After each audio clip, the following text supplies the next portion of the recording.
Well, moving beyond direct payments to families, you may remember the shot in the arm our city received just after the pandemic began from the Coronavirus Aid, Relief, and Economic Security Act. You probably know it better as the CARES Act. Joining me this evening is Constance Sanchez, the city's chief financial officer. And first of all, let me say how much we appreciate your time and you coming and being with us tonight.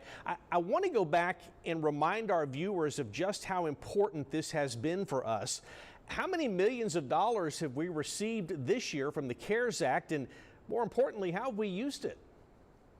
Yes, sir. Good afternoon. Thank you so much for having me this evening. The City of Corpus Christi received about $18 million in the CARES Act funds. And of that amount, we allocated close to $3.8 million to Nueces County for Nueces County expenses and about $1 million towards our local school districts.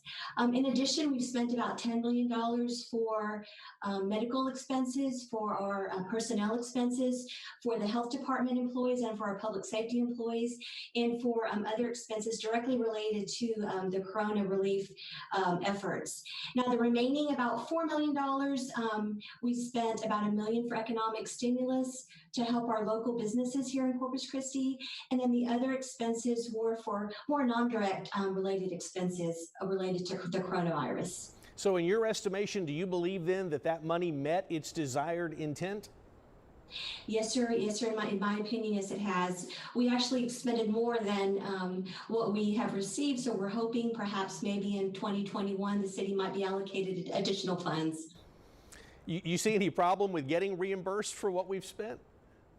No, sir. We have submitted actually more expenses than we incurred, just to make sure that if anything is perhaps disallowed, that we will get our full allocation.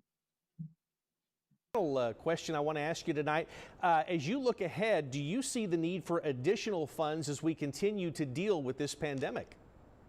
Yes, sir, I do, because now as the vaccine is rolled out, our health department personnel and our public safety personnel will be employed to help administer those vaccines, and so we will need additional funds in 2021 for those efforts. So yes, I do think that we could benefit from additional funding. All right, Constance Sanchez from the City of Corpus Christi, thanks so much for your time and for giving us an update on how the money from the CARES Act has been spent up to this point. We appreciate it. Thank you.